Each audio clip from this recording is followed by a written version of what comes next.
Hello friends, welcome to English is easy with Vishal. तो आज की इस वीडियो में हम लोग एक बार फिर से लिटरेरी टर्म्स को देखेंगे।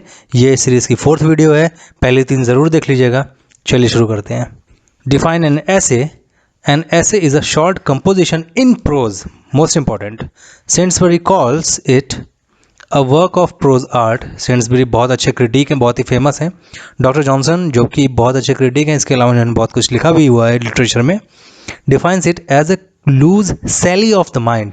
सैली मीन्स कह लीजिए एक तरह का फ्रैगमेंट कह लीजिए, या एक तरह का विटी रिमार्क बोल लीजिए। ठीक है, विटी मतलब हाजिर जवाब। तो एक सैली रिमार्क है which is irregular indigested piece, not a regular और ऑर्डरली परफॉर्मेंस। तो ये रेगुलर और ऑर्डरली परफॉर्मेंस नहीं होती है जो कंटिन्यूअस रहे, ऐसे शॉर्ट होता है, 1 page 1.5 page 2 page, that's it. What is a personal ऐसे? ट्रू ऐसे हडसन बोलते हैं। हडसन की बुक आप पढ़ लीजिएगा, आपकी हिस्ट्री बढ़ाने में बहुत मदद करेगा ये, अगर आपको इंग्लिश लिटरेचर की हिस्ट्री पढ़नी है तो।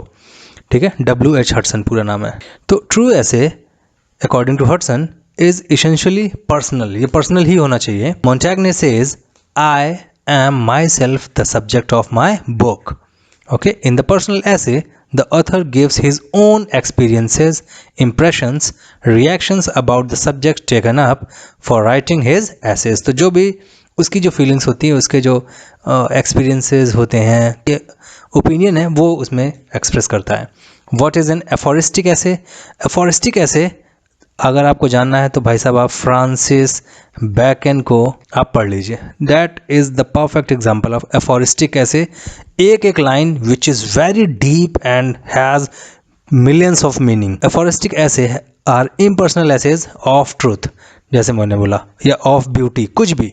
That is pithy. Pithy means that has conciseness and it has millions of meanings. Short essays packed full very again with the author's knowledge, wisdom, philosophy of life. They are rugged. Rugged कैसे होते हैं? मतलब कि uneven, बात कुछ और कर रहे होते हैं, अचानक से कुछ और एग्जांपल ले आते हैं। Rugged.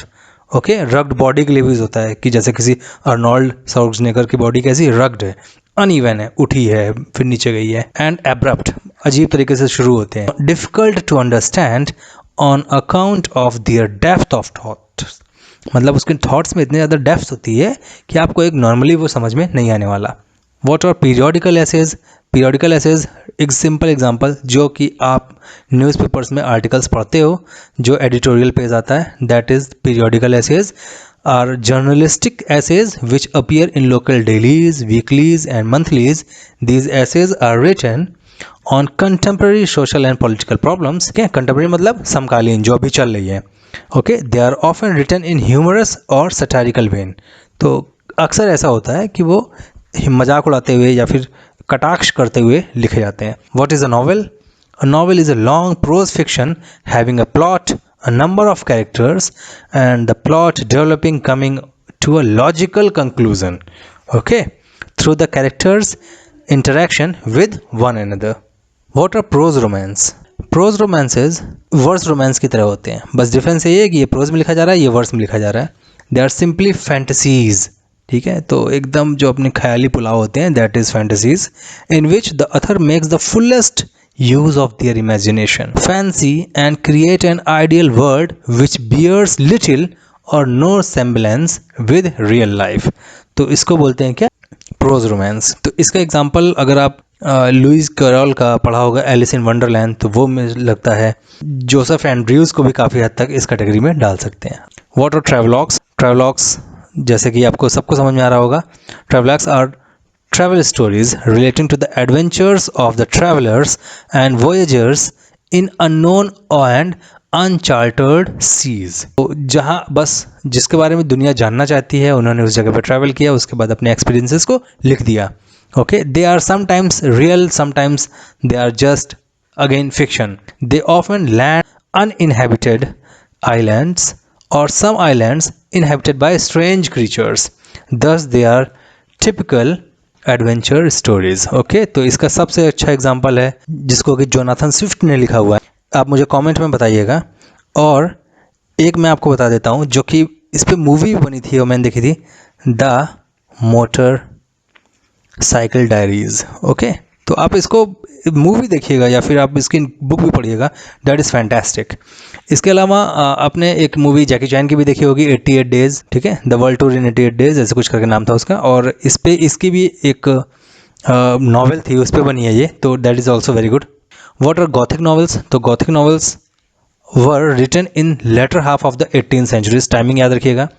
The Gothic novels are also called horror और टेरर नॉवेल्स, तो आपके अंदर डर पैदा करने के लिए वो होती हैं। They have Gothic atmosphere, Gothic मतलब रिलेटेड टू सुपर और भूत जिसको बोलते हैं अपने यहाँ, ठीक है। तो सुपर हॉरर होता है, मिस्ट्री होती है, सस्पेंस होती है। इसका बेस्ट एग्जाम्पल है ड्रैकुला, ओके। और होरास वॉलपोल का एक नावल था, ठीक है, द कासल ऑफ ओट्रेंटो, तो एक वो है। इसके अलावा मैरी शैली का फ्रैंकेस्टाइन, याद रखिएगा, इसको भी गॉथिक नावल की कैटेगरी में डाला गया है। एक नावल है जिसको कि जेन ऑस्टन ने लिखा है और उसको भी कुछ हद तक गॉथिक नावल की कैटेगरी में डाला गया है। आप मुझे कमेंट में ज़रूर बताइएगा, थोड़ी सी रिसर्च आप कीजिए मेरे साथ, तो आपको इस लिटरेचर में मज़ा आएगा, आप इसके अंदर थोड़े से डेप्थ में जाएंगे। What are picaresque novel? Picaresque novel एक ऐसी लोगों की नॉवल होती है जिसका हीरो जो क्या होता है, एक रोग होता है। रोग मीन्स एक धूर्त फ्रॉड आदमी, मक्कार आदमी, ठीक है। He is a bad character who wanders from place to place and encounters many adversaries, ठीक है। तो उसको बहुत तरह की दिक्कतों का सामना करना पड़ता है। हु आर इक्वली रोगिश, तो और ऐसे लोगों से उसकी मुलाकात होती है जो कि उसी की तरह कमीने और मक्कार होते हैं। The novelist narrates these episodes one by one, तो एक के बाद एक ऐसी कहानियों को बताता रहता है। The whole plot becomes episodic और डिसजॉइंटेड, तो एक प्लॉट हुआ, उसके बाद वो दूसरी स्टोरी, तीसरी स्टोरी, चौथी स्टोरी, तो एक दूसरे का कनेक्शन नहीं होता है, तो दे आर जस्ट एपिसोड्स और that's why they are disjointed also. इसका जो मास्टर मैं बोलूँगा तो डैट इज़ भाई साहब Henry Fielding. The unfortunate traveller इसका एग्जाम्पल है, मॉल फ्लैंडर्स इसका एग्जाम्पल है, टॉम जोन्स इसका एग्जाम्पल है, Tom Jones, okay. Tom Jones का एक मैं आपको काम देता हूँ, आप मुझे इसकी पूरा नाम बताइएगा, क्योंकि एग्जाम में एक बार पूछा गया हुआ है, मुझे अच्छे से याद है, वो एग्जाम मैंने फेस भी किया था। टॉम जोन्स का पूरा नाम क्या है उस नॉवल का? What is an epistolary novel? The epistolary novel is a novel of which the plot develops through medium of letters, तो हम उसमें स्टोरी जो बनाते हैं वो उसमें कैरेक्टर्स एक दूसरे को लेटर एक्सचेंज कर रहे होते हैं, तो उसके थ्रू डेवलप होती है कहानी।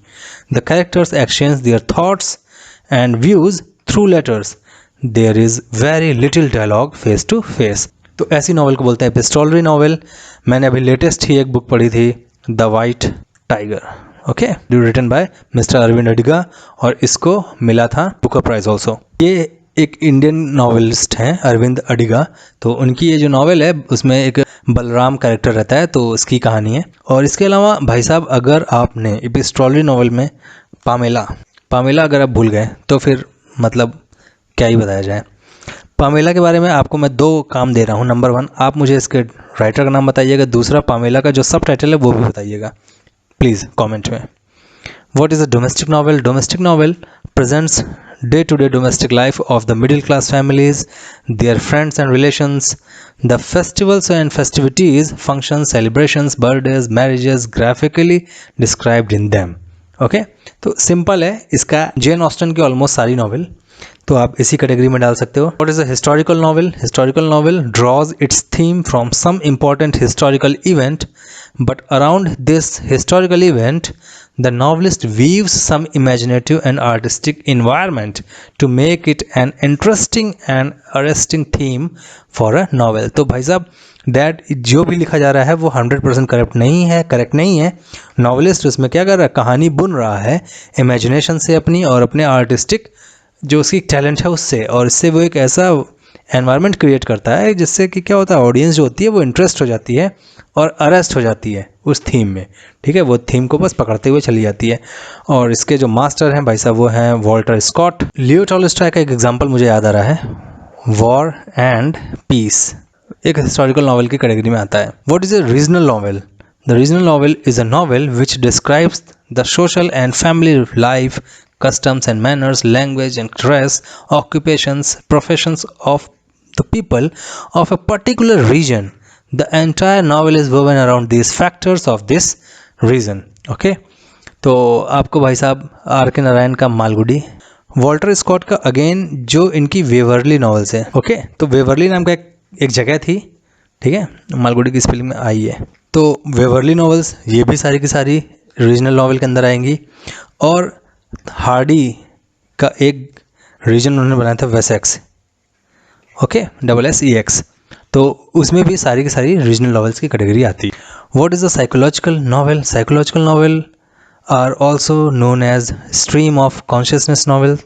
These novels probe into the working of human psychology, conscious, subconscious, and unconscious levels. The plot is developed on these psychological levels. इसके example Portrait of an Artist as a Young Man written by James Joyce. इसके अलावा George Eliot, ये बहुत बड़ा नाम है। D.H. Lawrence ये भी बहुत बड़ा नाम है इस कैटेगरी का। What is a burlesque? Burlesque is defined as incongruous imitation. It imitates the matter or manner of a serious literary work. मजाक उड़ाते हुए, पैरोडी मैं बता रहा हूँ आपको, और लिटरेरी जॉनरा किसी भी तरह का मजाक की इमिटेशन है, okay, but makes the imitations funny and amusing by ridiculous disparity.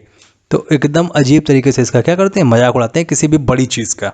Short story, इसका एग्जांपल मुझे याद आ रहा है यार, 300 मूवी आई थी, ठीक है, तो उसका जो एक उन्होंने मजाक वाला वर्जन बनाया था, देखिएगा आपको हंसी आएगी, ठीक है, कि 300 वाले वो अमेरिकन आइडल में जाते हैं वगैरह वगैरह ऐसे कुछ। What is a short story? A short story is a novel in a miniature form, okay, novel ही है मगर छोटी है, 7 पेजेस की। All the component parts which we find in a novel are found in a short story also. तो जितने भी हम लोग को कंपोनेंट पार्ट्स हमने दिखाया कि प्लॉट होता है, कैरेक्टर्स होते हैं, डायलॉग्स भी होते हैं, एक लॉजिकल एंड होता है, तो that is also consists in short stories also, but they are found on a smaller scale in a compact form. तो कॉम्पैक्ट होते हैं काफ़ी। What is a biography? A biography is a life history of a person from his birth to death, judiciously highlighting his failing and achievements, artistically written in prose by one of his admirers. It is now a distinct literary genre. तो भाई साहब biography है, बहुत ही simple है, कई लोगों ने एक दूसरे की लिखी हुई है। जब बंदा कोई दूसरा किसी दूसरे की लिखता है दैट इज़ बायोग्राफी। और अगर ऑटोबायोग्राफी की बात करें तो an autobiography is a life history of an individual written by himself. A good autobiography should be a judicious and dispassionate self assessment which is indeed a difficult task. तो अपनी ही बारे में बुक लिखना तो उसको बोलते हैं ऑटोबायोग्राफी। ये जुडिशियस होती है, मतलब कि अपने आप को सही प्रूव करना होता है, कई जगह पे अपनी गलतियों को कई बार मानना भी होता है, ओके, सेल्फ असेसमेंट है एक तरह का। तो यार आंद्रे अगासी की ओपन पढ़ी थी, तो ये मुझे काफ़ी अच्छी लगी, एक तरह की ऑटोबायोग्राफी थी। और इसके अलावा आप नेल्सन मंडेला के जो ऑटोबायोग्राफी आप वो पढ़िएगा, ठीक है, a long walk to freedom शायद नाम है, ठीक है, बहुत अच्छा मज़ा आएगा आपको। What is a memoir? वो क्या होता है कि in the memoir the writer does not right out his own life but he recollects his personal contacts with the various people he meets in his personal or professional life। तो एक तरह का memoir है जिसको हिंदी में बोलते हैं संस्मरण। तो एक तरह का याददाश्त वो क्या है, वो एक पर्टिकुलरली वो लिखने की कोशिश करता है, एक छोटा सा इवेंट कुछ याद आ गया कुछ ऐसा ही करके, तो डैट इज़ कॉल्ड मेमोयर। तो I hope you love the video, thank you so much, God bless you all, please subscribe the channel.